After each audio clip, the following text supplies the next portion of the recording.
So, welcome. I am Christopher Gertis of Fort Bend County, and I am so excited to introduce the very first edition of Indivisible Fort Bend County.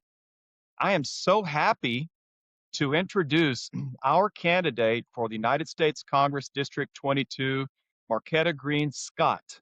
She is going to be running against the twins, and she has her hands full, and we're all in for her. Let me introduce Marquette Green Scott. Welcome to the very first episode of this Indivisible podcast.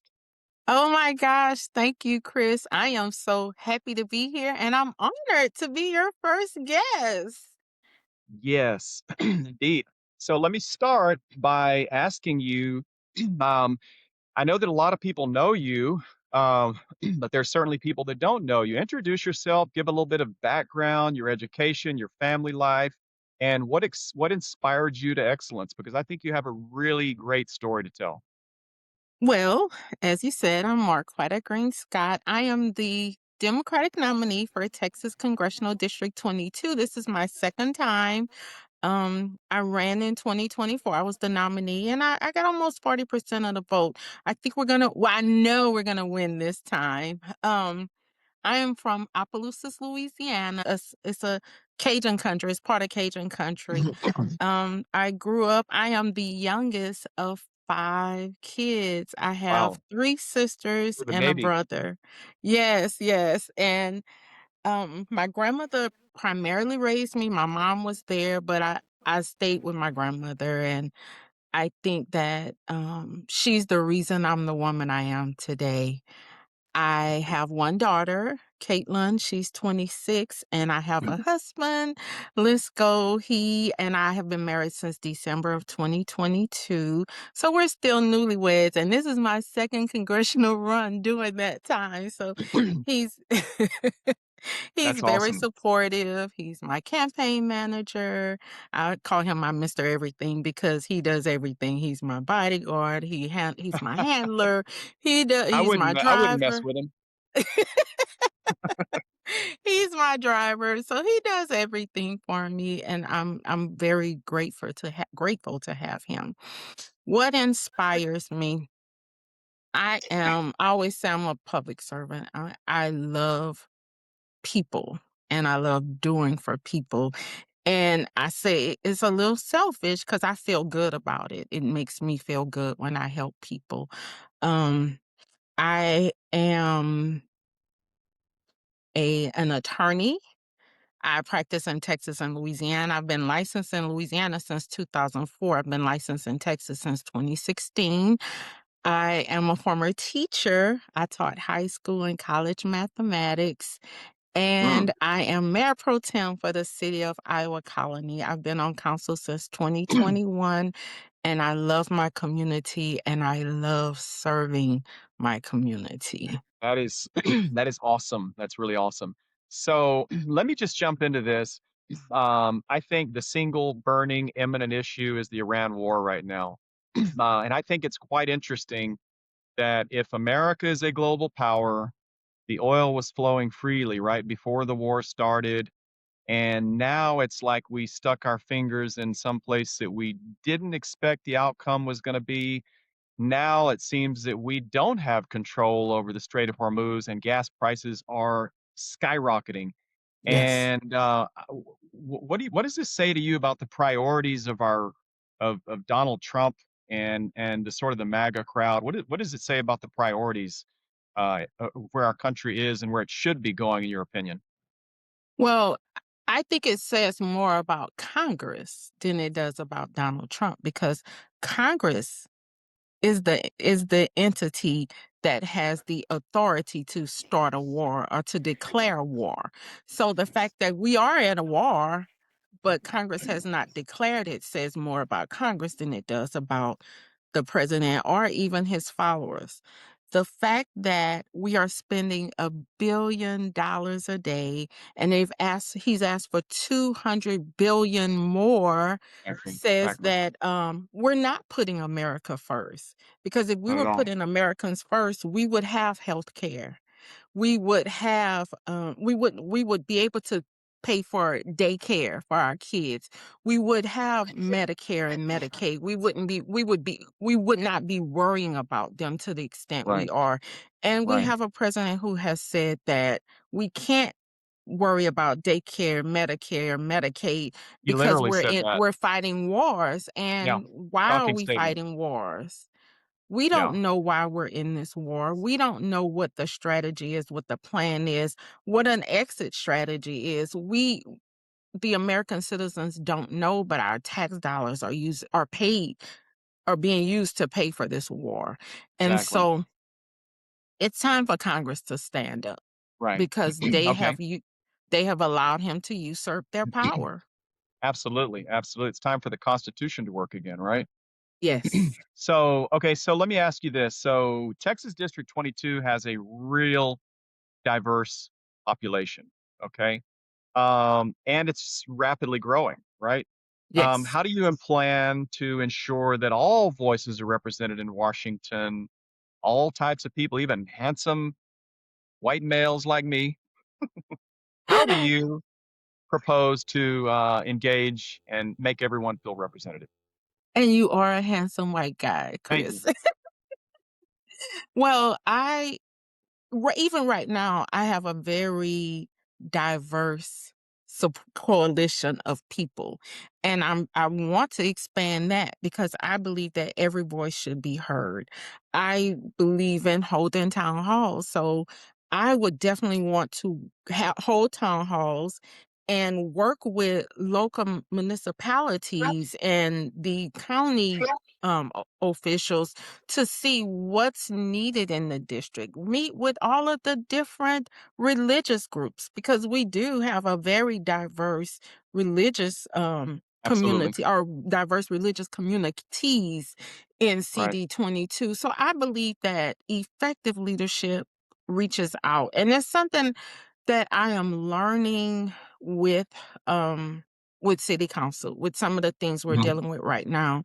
And we expect people to reach out to us and tell us, and maybe we need to do a better job, like questioning people instead. But usually, if there's a complaint, they come to city council or they send us an email. But sometimes people just I don't know, but Yeah. I think that the biggest thing for me is to hold town halls, to reach out to municipal governments, to Right. reach out to the county officials, and to reach out to the religious communities, and, hey, even the non-religious communities, because Absolutely. Secular Houston endorsed me, Yes. and so their voices are important as well. Yes. Yeah, absolutely. And I think it's important just to highlight the fact that you have really solid experience in public service and dealing with the needs of communities as mayor pro tem of Iowa Colony. So, okay, so let's, so what would you say, what local issues like, I don't know, infrastructure, education, and public safety do you think most require federal attention? Well, infrastructure definitely does because there are some rural areas in CD22. Heck, even Iowa Colony, especially when I first moved here, we had issues with the lights were always blinking. I had to have two internet sources because sometimes the Wi-Fi didn't work. And as of Hmm. 2020, I was working from home. So infrastructure is important. It's important for those rural areas to have money to put the fiber optics and Hmm. all of those things so that they can have Wi-Fi and high speed internet. So I think infrastructure is very important, and that may be the most important thing at the federal level because Okay. that's how these places that don't have a large tax base can get funding to help with Yeah. those areas. I think that's important. All these issues, the president and Congress pretend like there's no money there, right? But they can so easily dig up money for this war effort, right? And I think that's really frustrating. So let me Yes. ask you, so, so what are some misconceptions do you think that people have about moving about moving from local leadership to Congress? Is there any misconceptions that people might have about you moving from local to leadership in Congress? I think that people don't understand the role of a city council person or a mayor. The decisions we make directly impact your day-to-day life. And Mhm. that's something that people don't understand. And we try to get more engagement. We try to get people to come to council meeting. We try to get people to speak during the public comments portion of the meeting, Mhm. but we don't have success with that. And they pay attention to what's going on in Congress, but they don't pay attention to what's going on the local level. And the local level is way more important. But Congress Sure. is important too. And I think that the transition for me is I'm a policymaker. So I Mhm. have that policy making experience, which is Mhm. basically what legislating is. Sure. Also, I'm an attorney.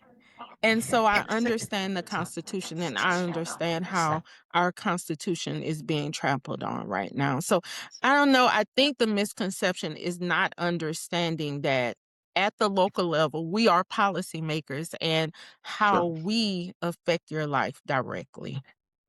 Okay, good. I like that. Okay. So here's another question. If elected, what would be your first 100 days? What would you focus on in your first 100 days in Congress? And what immediate impact would you aim to achieve? So I think the affordability crisis we cannot overlook. We have to start there. Affordability crisis, healthcare, voting rights. Mm, Right now we have boy, we're starting town halls. We're going to do town halls all throughout because our voting rights are being attacked right now. So we need to shore up voting absolutely. rights. Also the war. We need if Yeah, I would pray the war is done before November. But if it's not, that's something that Congress has to step up and stop absolutely. it And be a because loud voice they against it. have the authority. What is it? I'm Yeah. sorry, Chris. Yeah. And I'm sorry to interrupt you. Be a loud voice against it, right? Yes, definitely. Yeah, boy, if it's going on then, we've really got some problems, don't we? If it's going We on do. We after do. that, that's horrible. So this is a really, I think, a really nice, productive interview. Is there anything else that you think is most important that you would like voters to know about you? We've got to get the word out about Marquette Green Scott. Is there what else would you like to say at the end to sort of to tie this up that you want voters most hear? I think it's important for voters to know that I am the return on investments of Democratic programs. I was in Head Start. I'm a Head Start child. I went to public school my entire life. I did public school from elementary all the way through high school. I went to my first 2 degrees are from Southern University. I have an my undergrad was in secondary education mathematics, and my master's was in mathematics from Southern University, or is in from Southern University. I went to law school at the Paul M. Bear Law Center at LSU, and I have a Juris Doctorate from there and a Bachelor of Civil Law. So all of those, the Pell Grant system, the student loans, all Mhm, of those things afforded me the opportunity to come from a mhm, low socioeconomic background and excel because mhm. we all know that education is the great equalizer.